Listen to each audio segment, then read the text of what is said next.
The points are shared, it ends Monaco 0, Tottenham 0. Stay tuned to the very end. I give my honest thoughts and full analysis and also give player ratings for this game. Very keen to get you involved, get your honest assessment on this draw in game week 3 in the Champions League.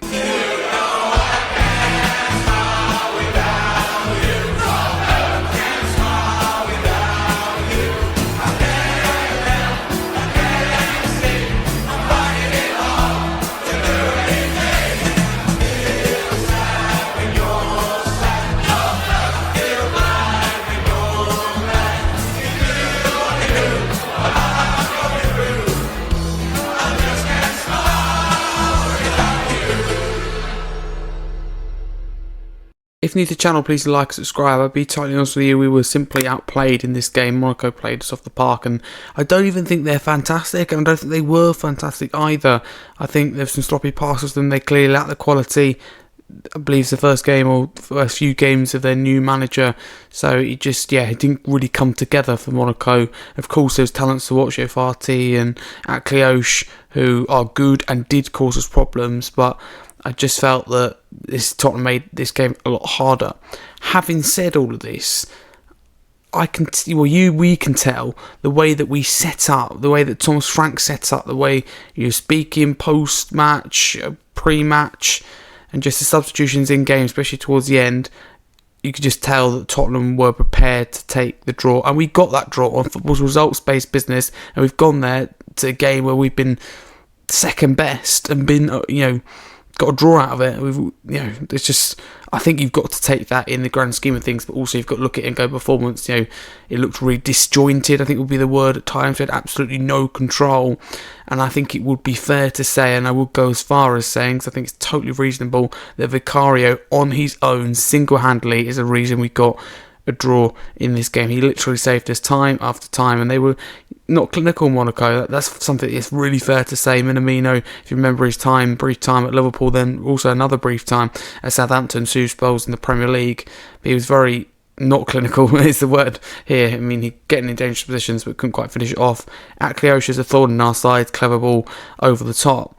But I thought it's hard to know how much of it is you defend well or Monaco aren't clinical. It's always hard to differentiate that, but what I do know is Tottenham were second best and really poor in this game. But of course, as Leeds fans, to be reactionary and jump down the throat of Thomas Frank, and is he the right man? I don't think it's the right time to be having these discussions, but at the same time, Frank and the players, they need to offer more. But if this is fine, getting a draw is not the result. It's just his performance to continue. We've seen with Liverpool, how long did they get away with it this season with poor performances, but then the results now starting to catch up with them. So and overall, I think Tottenham can consider themselves very lucky. Sitting here talking to you, I don't know how we got a point in this game, and Frank's a results-based manager, and that's how business works, that's how football works, a results-based business. So I think we've got to take it, but in the need of knowing we need to improve. There's no doubt about it. That midfield balance for me is still a problem. So let's get into player ratings then, and when I do, I'll talk about these individual players. So start with Vicario, like I said, absolutely exceptional. We have already spoken about him, he's the exception. Just literally kept us in the game, and I thought he was superb tonight, and he's taken his fair share of criticism this season, some justified, but some not. I think Vicario showed in this game last night why he is Tottenham's number one and why he should be, at least for the short term, for the immediate future. Superb, single-handedly kept us in that game. Moving on to the defence then, Porro, it's difficult. I think they were more targeting his side, and I think he found it difficult defensively. At the same time, I don't think we saw that same contribution.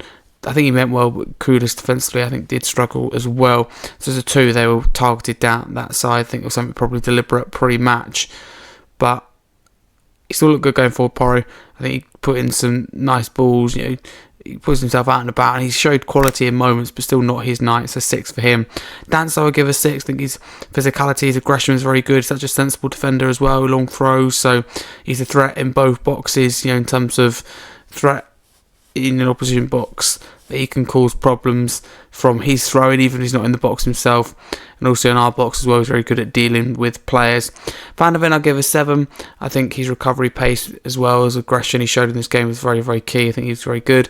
Archie Gray, and I must admit, when I saw him on the team sheet at left back, I was like, really, Frank? Is this what we're going to go to? I know Spencer's played a lot of minutes in a short period of time, and people go, yeah, but Porro has, but Porro's more used to starting regularly. He was used pretty much every single game, it felt like, at times of the season under Ange. It was very similar to that idea under Frank, whereas Spencer isn't used to that. Played 290 minutes of England. I think he played 90 minutes at Leeds before that, and after that too with Tottenham. So a lot of minutes. So I think that the context is understandable. But anyway, the point is, they didn't really target Gray down that side, but I put that as credit to Gray because I think he coped with it very well. He's very good across the whole 90, but in particular the early stages of the game. There is some player there, and he just, not a case of, stick him anywhere. He can do a really good job anywhere.